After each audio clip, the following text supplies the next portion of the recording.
दोस्तों नमस्कार। दुनिया रहस्यों से भरी हुई है। ऐसी ही एक रहस्यमयी दुनिया है जिन्नातों की। क्या जिन्नात वाकई में होते हैं या यह हमारी कल्पना का हिस्सा है या हकीकत में भी जिन्नात मौजूद हैं? जिन्नात का जिक्र दुनिया के लगभग सभी धर्मों और परंपराओं में मिलता है। हम भी आज जिन्नातों वाली एक वीडियो देख ही लेते हैं। जिन्नात एक ऐसी पुरस्कार मखलूक है जो कि इंसानों की तरह अक्ल और शऊर रखती है, लेकिन हमारी इसी दुनिया के अंदर किसी और अलग डायमेंशन में हमारे साथ मगर हमसे अलग रहती है। इन्हें भी दुनिया में आजमाइश के लिए भेजा गया और इस्लामी तालीमात से ये बात साबित है कि जिन्नात इंसानी जिस्म पर कब्जा करने की सलाहियत भी रखते हैं, लेकिन सिर्फ उस सूरत में जब आप इन्हें इसका मौका दें। जब आप एक ऐसा मजबूत किला बन जाएं जिसके गेट पर ना कोई ताला मौजूद हो ना कोई सिपाही मौजूद हो, और इस ताले, इस सिपाही और सिक्योरिटी से मुराद है अल्लाह का जिक्र करना और नमाज की पाबंदी करना। जब भी आप इन चीज़ों में से किसी एक चीज़ को भी छोड़ देते हैं, खास तौर पर अल्लाह के जिक्र या रूहानियत को, तो दरअसल आप अपनी कमज़ोर तरीन हालत के अंदर पहुँच जाते हैं जहाँ से ये शैतानी जिन्नात आपके जिस्म में दाखिल होते हैं। और वैसे तो ये मखलूक कभी इंसानों के सामने इंसानी शक्ल में नहीं आती, लेकिन बहुत ही कम ताकतवर और बहुत ज़्यादा इल्म रखने वाले जिन्नात ही ऐसा करने की सलाहियत रखते हैं। हदीस शरीफ में आता है कि शैतानी जिन्नात इंसान की रगों के अंदर खून की तरह दौड़ते हैं। हदीस मुबारका के अल्फाज का मतलब ये है कि जिन्नात इंसानी जिस्म के अंदर दाखिल होकर इसके दिल दिमाग पर कब्जा करने के साथ साथ इसे लाइलाज बीमारियों के अंदर भी डाल सकते हैं। लेकिन जिस भी दिन आप इस बात को समझ जाएंगे कि कोई शैतानी जिन्न आप पर मुसल्लत है और फिर से अल्लाह के जिक्र की तरफ लौट आएंगे, तो ये जिन्न ज्यादा दिन आपके जिस्म में नहीं रह सकता।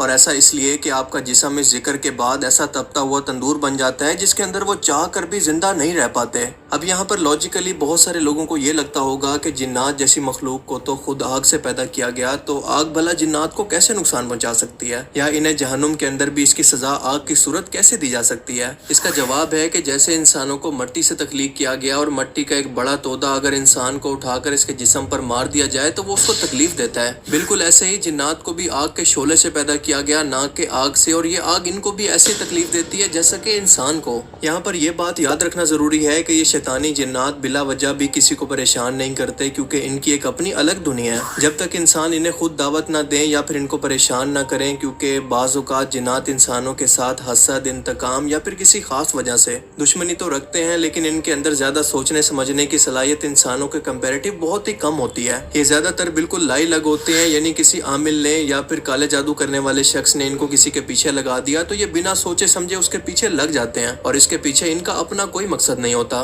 किसी इंसान के जिस्म पर कब्जा करने के बाद वो इस इंसान को तकलीफ देने या फिर इस पर मुकम्मल कंट्रोल हासिल करने की कोशिश करते हैं। मिसाल के तौर पर अगर कोई शख्स किसी ऐसी जगह पर चला जाए जहाँ पर जिन्नात रहते हों, जैसे कोई वीरान जगह, तो वहाँ पर इसका सामना जिन्नात से हो सकता है, और अगर एहतियात ना बरती जाए तो बाज़ औक़ात जिन्नात दुश्मनी या नाराजगी की वजह से इसको नुकसान पहुंचाने की कोशिश करते हैं। जैसे दुनिया में कोई ताकतवर शख्स बदला लेने के लिए किसी कमजोर शख्स को दबाता है, इसे काबू करता है, तो इसी तरह से जिन्नात रूहानी तौर पर इसके जिस्म पर कब्जा करके उसके दिलो दिमाग में वसवसे डालकर, ना उम्मीदी पैदा करके, ना शुक्री करवा कर इसको रूहानी तौर पर इतना कमजोर कर देते हैं और इतना ज्यादा उसको लाचार बना देते हैं कि वो खुदकुशी करने की नौबत तक पहुंच जाए। लेकिन याद रखें कि वो जबरदस्ती किसी भी इंसान से कुछ भी नहीं करवा सकते। अगर आप खुद की तबीयत के अंदर ये अहम तरीन बदलाव देखें तो समझ जाएं कि या तो आपके साथ कोई जिन मौजूद है या फिर आपके जिस्म पर इसका कब्जा हो चुका है। सबसे पहले तो आप इस शख्स की पर्सनैलिटी के अंदर वाज़े तौर पर बदलाव देखेंगे कि जो शख्स पहले इंतहाई काम, दूसरों की मदद करने वाला और प्यार करने वाला शख्स था, अचानक इसकी तबीयत के अंदर ऐसा बदलाव देखेंगे कि हर वक्त डिप्रेशन के अंदर रहने लगे, इसके अंदर चिड़चिड़ापन और इसका तल्ख रवैया इसका मामूल बन जाए। ये जिन के पोजेशन की एक अलामत हो सकती है। ऐसा शख्स ज्यादातर अपना वक्त वॉशरूम के अंदर गुजारेगा, क्योंकि ये एक ऐसी नापाक जगह है जहाँ पर ये खबीस शैतानी जिन्नात रहना पसंद करते हैं और यहीं पर इनको सुकून महसूस होता है। मुतासरा शख्स यहाँ पर कई बार घंटों भी गुजार देता है और इसे वक्त गुजरने का एहसास तक नहीं होता। ऐसा शख्स इबादत और नमाज से बिल्कुल दूर हो जाएगा, और जब भी अजान होगी या फिर कुरान पाक की तिलावत होगी तो ये आवाज़ इसके दिल पर एक बोझ महसूस करवाएगी। वो शख्स कुरान पाक को सुनकर गुस्सा हो जाएगा और हो सकता है कि वहाँ से उठकर चला भी जाए, और अगर वो ऐसा करता है तो समझ जाएं कि ये कोई शैतानी जिन्न है जो कि सबको बर्दाश्त नहीं कर पा रहा। अगर कोई शख्स जिसके अंदर ऐसी गैर मामूली तब्दीली महसूस हो, मिसाल के तौर पर रातों रात कोई ऐसी जबान बोलने लगे जो कि वो पहले नहीं जानता था, इसकी आवाज़ और इसके अंदाजे बयान के अंदर बदलाव आ जाए, या फिर इसके अंदर इतनी ताकत आ जाए कि उस शख्स को पकड़ने के लिए 5 से 6 लोगों की ज़रूरत पड़े, تو سمجھ جائیں کہ یہ صرف وہ شخص نہیں ہے بلکہ اس کے اندر کوئی شیطانی جن موجود ہے۔ اگر وہ شخص باقی لوگوں سے الگ تھلگ رہنے لگے اور اندھیری اور سنسان جگہوں پر اسے سکون محسوس ہو، ڈپریشن اور غیر ضروری خیالات کے اندر کھویا رہتا ہو، خود کو زخمی کرنا چاہتا ہو، سارا دن اس کو نیند آتی رہے، نہ کچھ کھانے کا دل کرے اور نہ نہانے کو، بات بات پر جذباتی ہو جائے، یا پھر اچانک سے کوئی لا علاج بیماری جس کی کوئی علامت ٹیسٹ رپورٹس کے اندر بھی ظاہر نہ ہوتی ہو، وہ دراصل انہی شیطانی جنات کے کام اس وقت ہوتے ہیں جب آپ ان کے علاج کے اندر دیر کر دیں۔ یاد رکھیں کہ ان شیطانی جنات کی یہ فطرت ہے کہ اگر آپ ان سے ڈرنا شروع کریں گے تو یہ آپ کو مزید ڈرائیں گے، اور اگر آپ ان سے ڈرنا چھوڑ دیں گے تو یہ آپ کو ڈرانا بھی چھوڑ دیں گے۔ اگر آپ خود ان کو اپنی کوئی کمزوری نہ دکھائیں تو یہ آپ کے قریب بھی نہیں جا سکتے۔ ایسا شخص خاص طور پر اسلام اور اللہ سے نفرت کرنے لگے گا، کیونکہ جنات کو انسانی نسل سے ہی نفرت ہے۔ لیکن ساتھ ساتھ یہ بھی یاد رکھیں کہ یہ تمام علامتیں کنفرم نہیں ہیں کہ آپ پر واقعی جنات کا اثر ہے۔ بعض اوقات جسمانی کمزوری، مینٹل ڈس آرڈر، کسی صدمے یا بیماری کی وجہ سے بھی انسان ان علامتوں میں سے کچھ کو محسوس کر سکتا ہے۔ ایسی صورت میں پہلے اپنے ڈاکٹر سے رجوع کریں، اپنا میڈیکل علاج بھی ضرور کروائیں، لیکن اگر یہ تمام علامتیں یا پھر زیادہ تر کسی شخص کے اندر نظر آئیں تو جسمانی علاج کے ساتھ ساتھ خود گھر میں اس کے روحانی علاج پر بھی ضرور توجہ دیں، کہیں ایسا نہ ہو کہ دیر ہو جائے۔ اس کے علاوہ اگر کوئی جن آپ کے ساتھ آپ کے گھر میں موجود ہے، آپ کے جسم میں داخل نہیں ہوا، تو اس کی علامات بالکل الگ ہیں، اور اسی لیے اللہ کے رسول نے فرمایا تھا کہ اپنے گھروں کو قبرستان نہ بناؤ بلکہ ان کے اندر اللہ کا ذکر کرتے رہا کرو۔ اکثر لوگوں نے رات کے وقت یا پھر سنسان جگہوں میں عجیب آوازیں، کسی کے چلنے کی آواز، دروازہ کھلنے یا پھر بند ہونے کی آواز، کسی کی سرگوشی کی آواز یا اگر ہنسنے کی آوازیں سنی ہیں تو یہ جنات کی موجودگی کا ثبوت ہو سکتا ہے، صرف اس صورت میں اگر یہ آوازیں بار بار آتی ہیں اور بظاہر ان کی کوئی ریزن نہیں ہوتی۔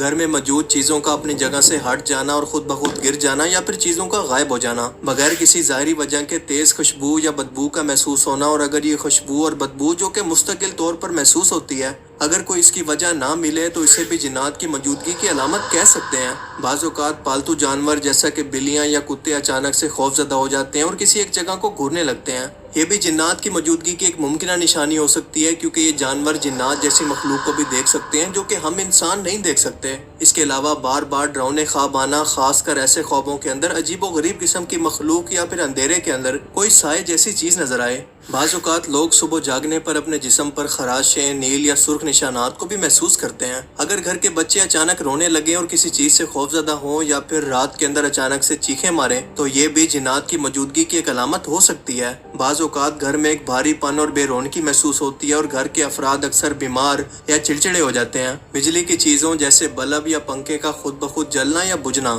اور ان چیزوں کا غیر معمولی طریقے سے کام کرنا، ان میں سے تمام علامتیں یا پھر کچھ علامتیں یہ ظاہر کرتی ہیں کہ آپ کے گھر کے اندر آپ کے ساتھ کوئی جن بھی موجود ہے۔ لیکن فکر کی کوئی بات نہیں، کیونکہ اگر وہ جن آپ کے ساتھ آپ کے گھر میں رہ بھی رہا ہے اور آپ پر قابض بھی ہے، تو دونوں صورتوں میں پہلے اس شخص کو روز فجر کی نماز کے بعد سورہ رحمان پڑھ کر ایک گلاس پانی پر دم کر کے اس کو روزانہ پلائیں۔ سورہ البقرہ کی تلاوت اس کو روز سنوائیں۔ اپنے گھر کے اندر سورہ البقرہ کی تلاوت کو روز چلائیں۔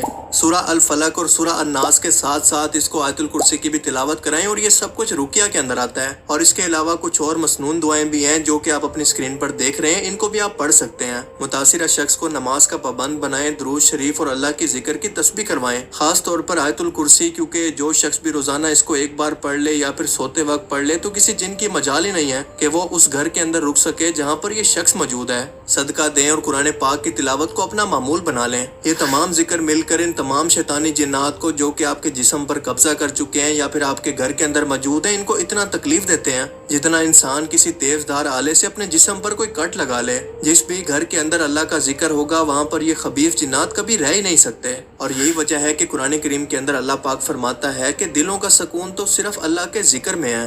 سبحان اللہ۔ اللہ تعالیٰ ہمیں سمجھنے کی اور نیک عمل کرنے کی توفیق عطا فرمائے، آمین۔ Thanks for watching this video. اللہ حافظ۔ کیسی لگی آپ کو یہ ویڈیو؟ جناتوں کی جانکاری سے بھری ہوئی، یا آپ نے کبھی جناتوں کو محسوس کیا ہے، دیکھا ہے؟ کمنٹ باکس میں ضرور بتائیے گا۔ پھر ملتے ہیں۔ نمسکار۔